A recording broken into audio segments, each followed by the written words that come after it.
मैं कहता हूं कि होनी बलवान है। क्या है?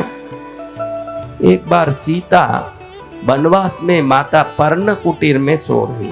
सीता माता सोते सोते ऐसे लगा कि इस जंगल में तो इतने पशु प्राणी, इतने हिंसक पशु रहते हैं, मेरे देवर क्या अकेले रात भर में पूरी रक्षा कर लेते हैं? ऐसे विचार कि मेरे देवर को क्या पूरा रक्षा करने का ताकत है? इतनी ताकत है क्या मेरे देवर में? हा? तो अचानक रात में उठ के बाहर आई सीता माता। कहां? वनवास में पर्ण कुटीर में थे ना, चित्रकूट में।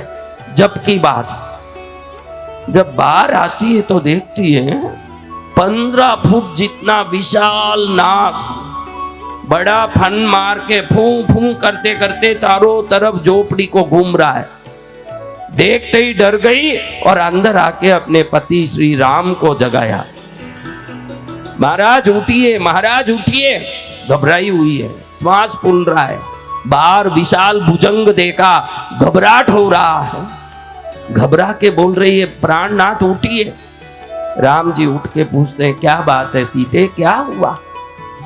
प्रभु कहां गए? लक्ष्मण जी नहीं दिख रहे हैं। विशाल नाग घूम रहा है चारों तरफ, पहरा दे रहा। मैं देख के डर गई। मैं तो सोची कि लक्ष्मण जी कैसे पहरा देते हैं, एक बार देख लूं। ये भाव से मैं बाहर निकली, देखा कि विशाल भुजंग है, देवर जी तो दिख नहीं रहे। तो राम जी ने कहा, वही तो देवर जी है, मैं नारायण हूं न, वो शेष नाग ही लक्ष्मण बने। वो अब नाग रूप में यहां चक्कर काट रहे हैं। नाग रूप में क्यों? क्यों नाग रूप में? सुनो सीता, मैं तुमको ये कथा सुनाता हूं, तुम सुनो वो कथा, तुमको समझ पड़ेगा। सत्यव्रत नाम का एक राजा था। राजा का पुत्र था चंद्रचूड़। सत्यव्रत राजा का पुत्र चंद्रचूड़ बहुत ही होनहार, गुणवान, संस्कारी। उसको ज्ञान देने के लिए अनंत मुनि नाम के मुनि के गुरुकुल में उसको शिक्षा देने के लिए भेजा। कौन से मुनि? अनंत मुनि। बोलो। मुनि के चरण में गए, गुरुकुल में शिक्षा लें चंद्रचूड़, सत्यव्रत राजा का पुत्र। और गुरुकुल में शिक्षा लें, ज्ञान सीखे, लिखना सीखे, पाठ सीखे, धर्म सीखे, धनुर्विद्या सीखे, पूजा सीखे, प्रजा पालन नीति सीखे, न्याय सीखे, व्याकरण, संस्करण, संस्कृत सीखे, चंद नृत्य आदि सीखे। अनंत मुनि की एक बेटी है, बेटी का नाम है सुमुखी। क्या नाम है?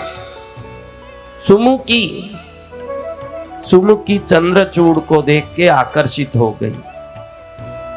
सुमुखी कहती है चंद्रचूड़ का, अकेले में मेरे साथ विवाह कर लो, मैं तुमको बहुत पसंद करती हूं।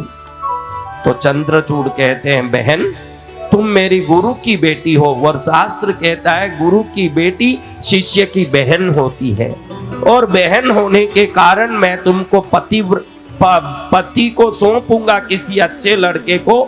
मैं तुमको निष्कलंक आंख से अपनी बहन के रूप में मानता हूं, तुमसे मैं शादी नहीं कर सकता, मुझे क्षमा करो, तुम मेरी बहन हो।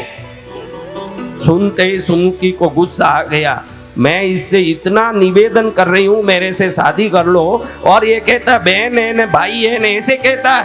बड़े गुस्से में आ गई। एक दिन बड़ी व्याकुल थी, कैसे भी चंद्रचूड़ को प्राप्त कर लूं। व्याकुलता में एक दिन मुनि बाहर गए थे, उस समय में इसका हाथ पकड़ के खींची। इसने हाथ छुड़वा के हाथ जोड़ा, बहन ऐसे मत करो, तुम मेरी बहन हो, तुम गलत काम करोगी, मुझे भी दोष लगेगा, तुमको भी दोष लगेगा, इस पाप से बचो, इस कुबुद्धि से बचो, तुम्हारा कल्याण होगा। ये बोलना रहा, दोनों पास खड़े रहने, इतने में अनंत मुनि का अचानक आना हो गया। जैसे ही बाप को आया देखी, अब घचपचा गई कि भाई अब क्या बोलूं। तुरंत अपने खुद ही कपड़े सब फाड़ लिए, गहने सब गिरा दिए। अरे इस नालायक ने मेरे को खींचा, मेरे को परेशान किया, मेरे शरीर को फाड़ा लोचा, मेरे को दुख दिया, ये पापी मेरा बलात्कार करने की कोशिश किया। ये तो ठहरे मुनि, क्या कर सकते हैं। लेकिन गुस्सा उनको बहुत आया कि ये मेरे पास सीखने आया ज्ञान और मेरी बेटी के साथ अत्याचार किया। तुरंत देश के राजधानी में जाके चंद्रचूड़ के पिता सत्यव्रत राजा के पास गए।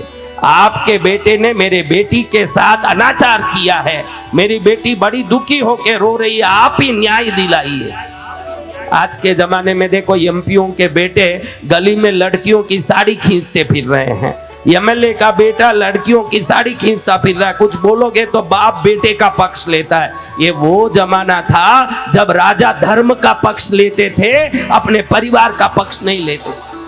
आज देखो एमएलए एमपीओ के बेटे क्या क्या काम करते घूम रहे हैं। देखो पेपरों में रोज आते, टीवी में रोज आते हैं। पद मिलते ही मद आ जाता है। क्या आ जाता है? लेकिन वो जमाने में राजे कैसे होते थे? वो राजा न्याय प्रिय होते। बेटे को पूछा तक नहीं कि क्या हुआ रे, बेटे को कोई न्याय भी नहीं पूछा, उसी समय आदेश दे दिया कि इस मेरे बेटे के हाथ पैर काट दो। जिसने एक गलती नहीं की, उस चंद्रचूड़ के बिन पूछे ही सिपाहियों ले जाकर के हाथ पैर काट दिए। हाथ भी कटे, पैर भी कटे। अब क्या कर पाए?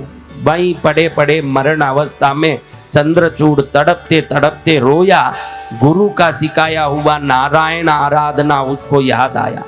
हे नारायण, हे प्रभु, ये शेषनाग पर सोने वाले भगवान, मैंने क्या गलती की जो मेरे को ये दोष मिला? प्रभु, मैं आपके चरण में ये प्राण छोड़ना चाहता हूं, मेरा प्राण स्वीकार कीजिए। मैंने कोई गलती नहीं की, लेकिन कोई दुर्दशा, मेरी कोई पुराना कर्म था जो आज मेरे जीवन में ये बन के आया है, मुझे क्षमा करो प्रभु।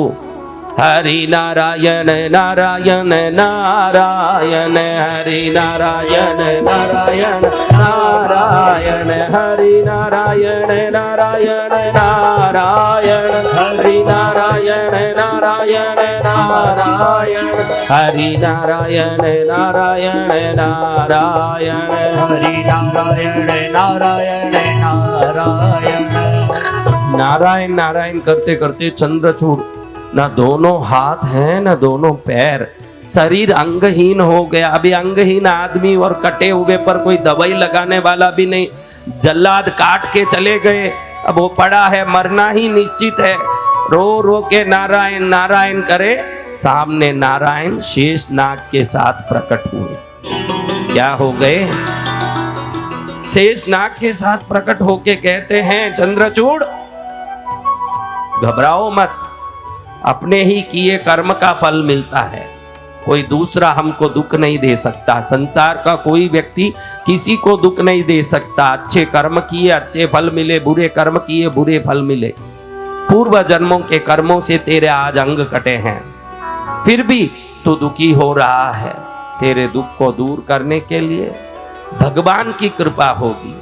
तू शेषनाग नारायण, शेषनाग नारायण ऐसे बोल बोल के रोया तो मैं शेष को साथ लेके तेरे सामने दर्शन देने आया हूं। अगले जन्म में मैं राम बनूंगा, अवतार लूंगा, ये शेष लक्ष्मण बनेंगे। हे चंद्रचूड़, तू विभीषण बनेगा, तू विभीषण बन के लंका में रावण का भाई बनेगा। और यही सुमुखी जो तुझे प्यार करती थी, तू बेन बेन बोला, उस पर तेरे दृष्टि से बहन का भाव था, तो वही बहन बन के शूर्पणखा बनेगी और तेरे घर में जन्म लेगी। और जो जिसके कारण तेरे अंग कटे, उसके भी नाक और कान हाथ कटेंगे, ये लक्ष्मण शेषनाग के द्वारा। और ये कटेंगे तो जैसे तेरा कटा उसका भी कटेगा। तो शेष शेष बोला तो वही शेष के द्वारा उसके नाक कटेगा, और वही बहन बन के तेरे साथ जन्मेगी। तेरे मन में वो बहन है ये भाव था, वो भाव पूरा होने के लिए तेरे घर में बहन बन के ही वो जन्म लेगी। चंद्रचूड़ विभीषण बन के जन्म ले, सुमुखी शूर्पणखा बन के जन्म ले, और शेष जी लक्ष्मण बन के जन्म लेते हैं, और भगवान नारायण राम बन के जन्म लेते हैं। रात के समय सीता माता को ये कहानी सुना के राम जी कहते हैं, यही शेष तो लक्ष्मण बन के आए हैं, लोगों के सामने लक्ष्मण बन के घूमते हैं। जैसे ही रात होती है शेषनाग बन के पहरा दे रहे हैं इस कुटीर की। सीता विभीषण के द्वारा अपमानित हो करके अनेक प्रकार के कांड से युद्ध होगा, तब मैं रावण का वध करूंगा। उसके पहले कुछ ही दिन में शूर्पणखा यहाँ आने वाली है। और जैसे विभीषण को पूर्व जन्म में चंद्रचूड़ नाम से अंग कटे, जिसने अंग कटने का कारण था उसका भी अंग कटेगा लक्ष्मण के द्वारा। राम जी की बात सुन के सीता माता को शांति होती है, सब रहस्य समझ में आता है। अब आप बताइए कि हमारे जीवन में कुछ भी होता है तो वो किस कारण होता है, आप बताइए। हाँ? हाँ? कोई जन्मों के कर्म हैं, वो कर्म हमको इस जन्म में किसी प्रकार से आकर के हमारे जीवन में स्थान पाके हमारे जीवन को किसी न किसी रूप से, किसी न किसी घटना से, किसी न किसी अनुभव से या शरीर के किसी न किसी अंग से हमको हमारे पूर्व जन्मों के अनुभवों को याद दिलाते हैं। अब इस जन्म में हमको करना इतना ही है, श्रेष्ठ वाणी, श्रेष्ठ विचार, श्रेष्ठ व्यवहार ये जीवन में करते रहें, ताकि अगला जन्म भी हमारा शुभ हो, आगे के जन्म भी श्रेष्ठ बने। कई लोग मुझे पूछते हैं, प्रभु मैं पिछले जन्म में क्या था और अगले जन्म में क्या बनूंगा, बताइए। आज तू अच्छा है तो पिछले जन्म में तूने अच्छा ही किया है, पिछला जन्म देखने की जरूरत नहीं। और आज अच्छा कर रहा है तो अगला जन्म अच्छा ही होगा, वो भी देखने की जरूरत नहीं है। अब हमको करना क्या चाहिए, इस पर दिमाग लगाना है।